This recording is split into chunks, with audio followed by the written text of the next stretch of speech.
ठीक, आगे गाथा 2। पयडी सील सहावो जीवंगाणम अणाय संबंधो कणयो वले मलं वा ताळथित्तं स्वयं सिद्धम।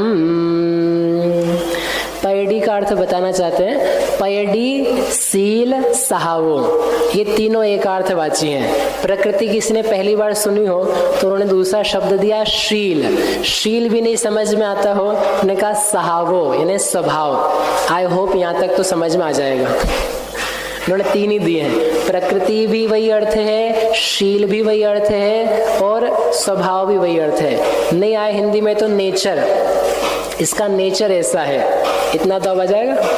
नेचर ऐसा है ना, इसकी प्रकृति ऐसी है, इसका शील ऐसा है, इसका स्वभाव ऐसा है। जैसे नीम है, नीम की प्रकृति हम पूछें तो आप क्या बोलोगे? कड़वी है। और मिर्ची है, लाल मिर्ची, उसकी प्रकृति पूछेंगे तो तीखी है। शक्कर की प्रकृति मीठी है। और आपकी प्रकृति अभी मालूम पड़ेगा भोजनालय में जाएंगे तो। अपना अपना नेचर होता है। एक तो औदैहिक नेचर है, एक पक्का नेचर, परमानेंट नेचर। तो जीव का भी नेचर है और कर्म का भी नेचर है। पुद्गल परमाणु विशिष्ट जो है उनका भी नेचर है। उस नेचर का नाम ही है प्रकृति। तो अपन कहेंगे ज्ञानावरण एक प्रकृति है, यानी एक वो नेचर धारण करती है। दर्शनावरण एक प्रकृति है, यानी उसका कोई नेचर है। ठीक है ना? कोई पुरुष है तो उसका कोई नेचर है। तो हर पदार्थ जो भी है जगत में, उन हर पदार्थ का अपना अपना कोई शील, स्वभाव, प्रकृति, नेचर पाया जाता है। तभी देखते हैं किसका क्या है। जैसे यहाँ दिए हैं उदाहरण, आग है, आग के नेचर में क्या है? वो ऊपर जाती है। पवन क्या है? आड़ी टेढ़ी फैलती रहती है। और पानी क्या है? वो नीचे ही जाता है। जल जो है कभी अपने आप से ऊपर नहीं पहुंच जाता, अग्नि अपने आप से नीचे नहीं जाती है, ये इनके नेचर में है। ऐसे कर्मण वर्गणाएं हैं, उनके नेचर में है कि वो कर्म रूप हो जाए ऐसे। तो ये जो जीव है, यहाँ पर हमको बाकी चीजों का नहीं बताना है, हमको बताना है जीव का और कर्म का नेचर। दो चीजें मुख्य हैं। ये पूरे कर्म कांड में अपन दो ही के बारे में पढ़ेंगे। कौन कौन से दो? एक जीव और एक कर्म। कोई लोगों को लगता है कर्मकांड तो क्या बताएंगे? कर्म बताएंगे। अपने को तो किससे मतलब है? जीव से, आत्मा से मतलब है। कर्म से अपने को क्या मतलब है? कर्म तो अलग चीज है। एक बार हम बैठे थे उधर, तो 2-3 बहनें थी, ब्रह्मचारी बहनें। बोले आप बताओ इसमें जीव का क्या आता है? कर्म कांड में जीव का क्या आता है? जीव कांड में तो आता होगा, उसमें लिखा है जीव कांड। कर्म कांड में क्या जीव का आएगा अनुराग भैया? तो हमने कहा चालू जीव से होता है। पहले कर्म का नाम बताओ। पहले कर्म का नाम क्या है? ज्ञानावरण। अर्थ क्या उसका? ज्ञान पर आवरण। मतलब ज्ञान को आपको पहले मानना पड़ेगा। ज्ञान की सिद्धि हुए बिना, ज्ञान को स्वीकारे बिना, ज्ञान को माने बिना आप ज्ञानावरण पढ़ा ही नहीं सकते हो।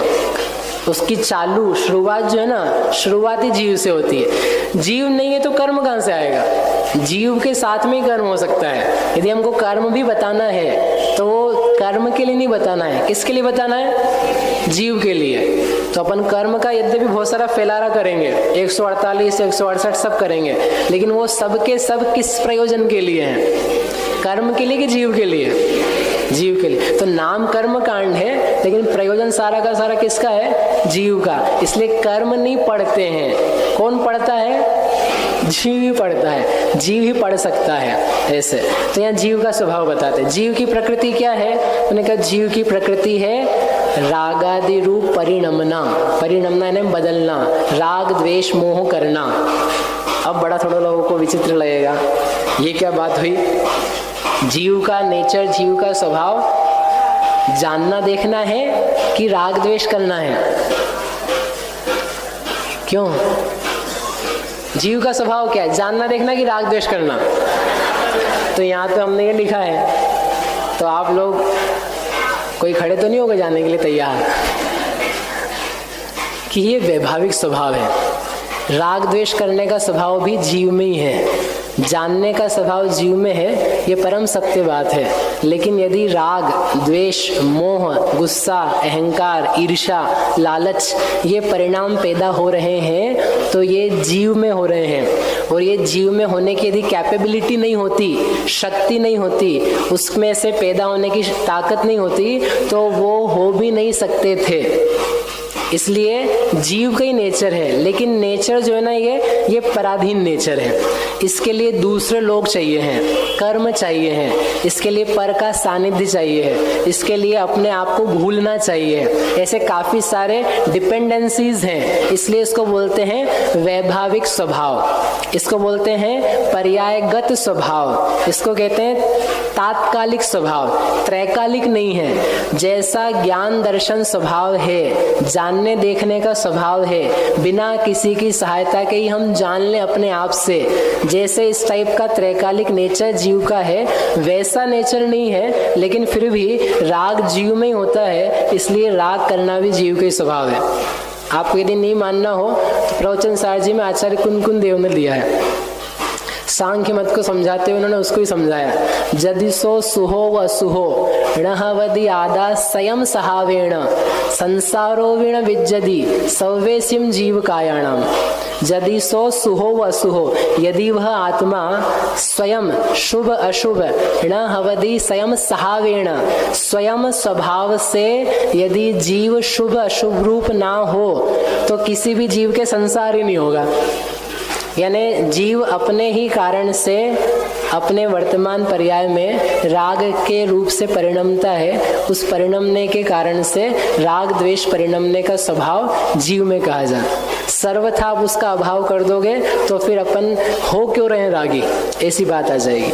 इसलिए तात्कालिक रूप से वैभाविक रूप से नेगेटिव रूप से जीव राग रूप परिणमता है और उसके उस रूप परिणमने की योग्यताएं हैं, स्वभाव है। तो जीव का स्वभाव राग आदि रूप। कर्म का क्या स्वभाव है? कर्म का स्वभाव, कर्म का नेचर है राग आदि में हेल्प करना, पैदा करने में। तो उसको सीधे शब्दों में कहो तो राग आदि को पैदा करना।